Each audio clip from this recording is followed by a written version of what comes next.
how it is with the players. They are very, very tight. But the most important thing is we win the game. So now we fired tonight, and tomorrow we focus to the final.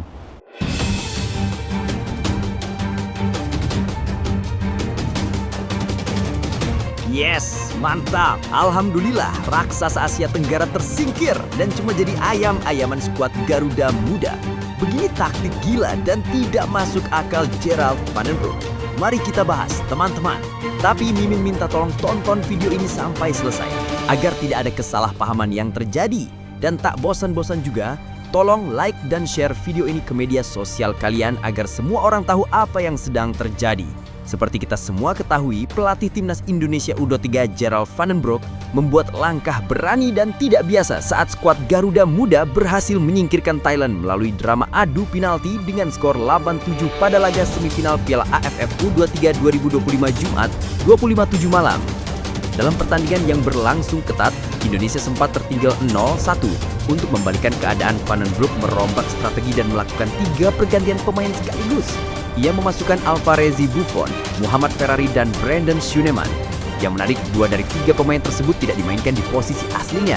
Brandon diplot di lini tengah, sementara Ferrari yang notabene seorang bek dipasang sebagai penyerang dadakan. Formasi timnas pun ikut berubah dari 4-3-3 menjadi lebih menyerang dengan skema 4-2-4. Ferrari diduetkan dengan Jens Raven di lini depan untuk memberikan tekanan penuh kepada pertahanan Thailand. Langkah nekat Van den Broek berbuah manis. Menit ke-84 Jens Raven berhasil menyamakan kedudukan lewat sundulan yang memanfaatkan situasi di depan gawang. Tidak berhenti di situ, Ferrari kembali menunjukkan fleksibilitasnya saat pertandingan memasuki babak tambahan dan Doni Tri Pamungkas ditarik keluar. Ferrari kembali ke posisi bertahan sebagai bek sayap kiri. Pertandingan akhirnya harus ditentukan lewat adu penalti setelah skor 1-1 bertahan hingga akhir perpanjangan waktu. Dalam babak tos-tosan ini, Buffon menjadi pahlawan dengan mencetak penalti penentu kemenangan. Garuda Muda unggul 8-7 dan memastikan satu tempat di partai puncak. Indonesia U23 akan menghadapi Vietnam di final Piala AFF U23 2025 yang dijadwalkan berlangsung di Stadion Gelora Bung Karno pada Selasa 29/7 mendatang. Turnamen ini menjadi tantangan perdana bagi Van den Broek sebagai pelatih kepada timnas U23, sekaligus momentum untuk membentuk generasi baru sepak bola Indonesia yang lebih matang menghadapi ajang-ajang besar ke depan. Nah, sebelum lanjut mendengar berita ini, untuk para netizen, keluarkan satu kalimat pamungkas untuk menanggapi kabar ini. Menurut kalian, dengan penampilan keseluruhan di 4 pertandingan fase grup melawan Brunei Darussalam, melawan Filipina, dan melawan Malaysia, dan 1 pertandingan di semifinal melawan Thailand, apakah kalian yakin timnas Indonesia U23 mampu mengalahkan Vietnam di final nanti dan menjadi juara Piala AFF U23 edisi tahun ini?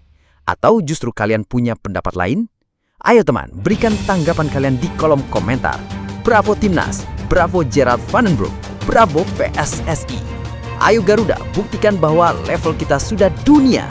Buktikan bahwa kita adalah raksasa Asia. Trofi Piala AFF harga mati. Di sisi lain, jangan lupa juga satu kalimat khusus untuk tim kepelatihan timnas di semua kelompok umur yang sedang berusaha keras memajukan sepak bola Indonesia. Silakan tulis di kolom komentar. Ayo terbang tinggi Garuda. Mari kita lanjut teman-teman. Erick Thohir tegaskan timnas U23 tak boleh takluk di kandang sendiri saat final lawan Vietnam. Menjelang laga final Piala AFF U23 2025 melawan Vietnam, Ketua Umum PSSI Erick Thohir memberikan peringatan tegas kepada timnas Indonesia U23 agar tidak tunduk di hadapan pendukung sendiri. Laga puncak ini akan berlangsung di Stadion Utama Gelora Bung Karno, Jakarta pada Selasa malam 29 Juli 2025. Erick mengingatkan skuad Garuda Muda untuk tampil berani dan keras, terutama jika lawan bermain dengan gaya fisik yang agresif, sebagaimana yang biasa dilakukan oleh Vietnam. Ia tidak menginginkan timnas U23 terlihat lemah di depan publik sendiri. Ini kali kedua kita bertemu Vietnam di final AFF U23. Tapi kali ini kita bermain di rumah sendiri.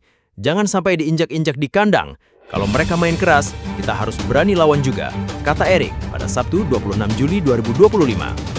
Belajar dari final 2023, Erick mengungkapkan bahwa Vietnam sebelumnya telah menunjukkan permainan keras saat menghadapi Indonesia U23 di final AFF U23 2023 di Thailand, di mana Garuda Muda kalah lewat adu penalti.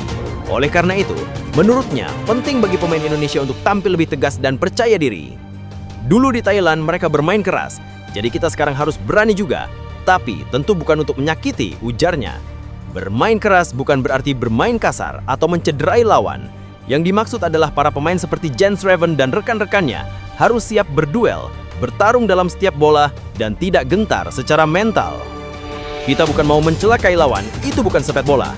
Tapi pemain kita harus punya nyali. Final seperti ini butuh mental kuat. Lanjutnya, target juara di tanah sendiri. Timnas Indonesia U23 mentargetkan gelar juara dalam turnamen ini. Terakhir kali Indonesia meraih gelar di ajang yang sama adalah pada tahun 2019. Kini, dengan dukungan penuh dari supporter di SUGBK, peluang untuk meraih kembali kejayaan terbuka lebar. Daftar 3 calon pemain naturalisasi Indonesia untuk Agustus, siap lolos Piala Dunia 2026. Timnas Indonesia terus memperkuat skuadnya untuk menghadapi berbagai pertandingan penting yang akan datang. Salah satu langkah yang ditempuh adalah proses naturalisasi sejumlah pemain berdarah Indonesia yang berkarir di luar negeri. Pada bulan September nanti, tim Garuda dijadwalkan menjalani 2 laga FIFA Matchday melawan Kuwait dan Lebanon. Kedua pertandingan ini menjadi ajang persiapan menjelang fase lanjutan kualifikasi Piala Dunia 2026 zona Asia, di mana Indonesia sudah masuk ke putaran keempat dan akan bertemu 2 kekuatan besar Asia Barat, Irak dan Arab Saudi. Karena hanya juara grup yang otomatis lolos ke Piala Dunia, sementara posisi runner-up masih harus berjuang di babak play-off antar konfederasi, tambahan kekuatan melalui naturalisasi dianggap sangat krusial. Berikut adalah 3 pemain yang dikabarkan masuk dalam daftar prioritas naturalisasi bulan Agustus. 1.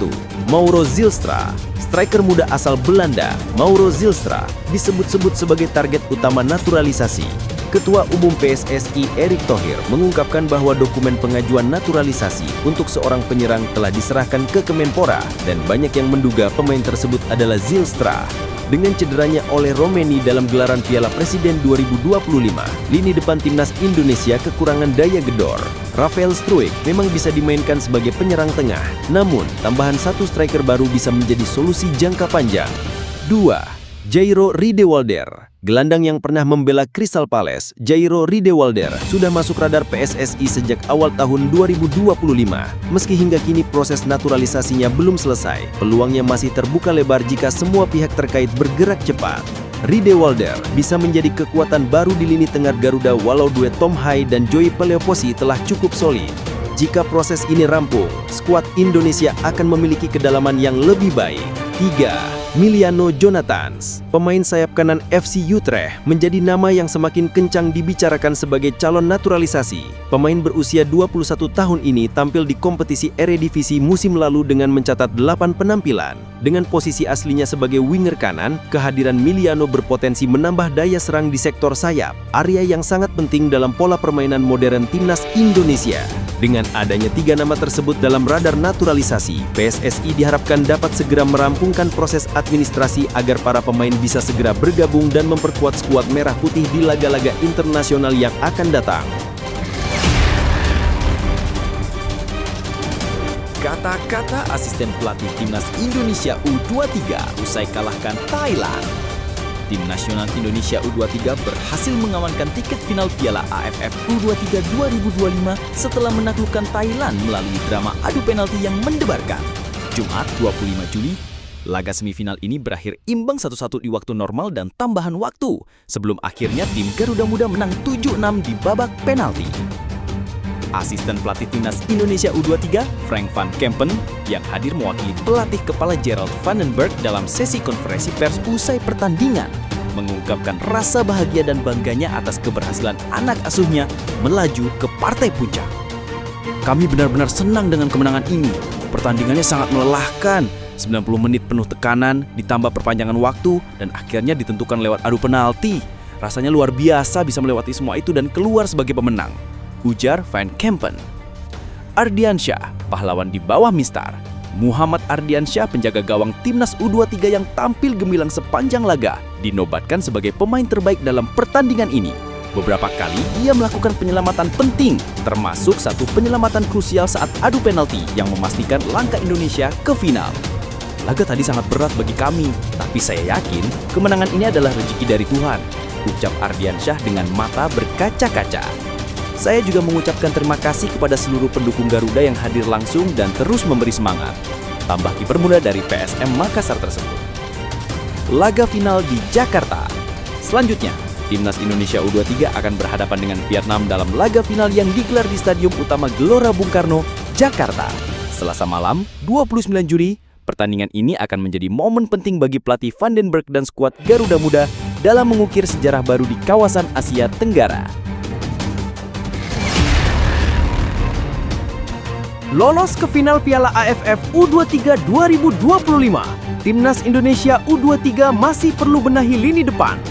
Bek Timnas Indonesia U23 Kadek Arel menyambut dengan penuh semangat keberhasilan timnya menembus final Piala AFF U23 2025. Namun, ia juga tidak menutup mata terhadap masalah di lini depan yang masih belum tampil optimal, terutama jelang duel puncak melawan Vietnam.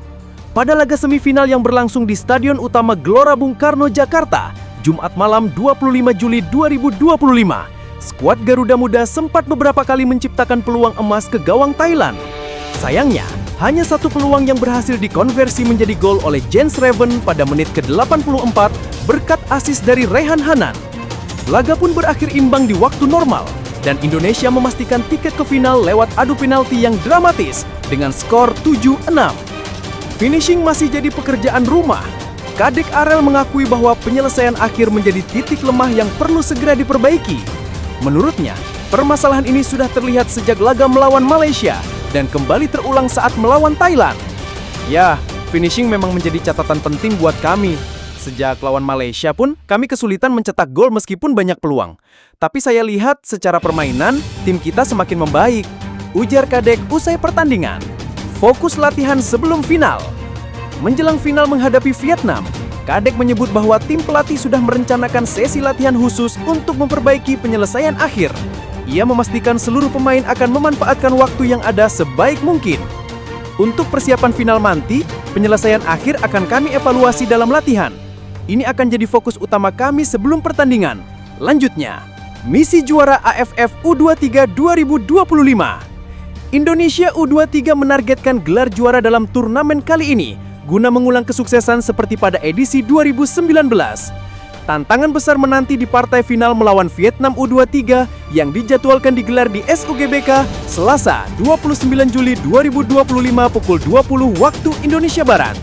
Garuda Muda akan berjuang mati-matian untuk meraih kemenangan demi membawa pulang trofi Piala AFF U23 2025 ke tanah air.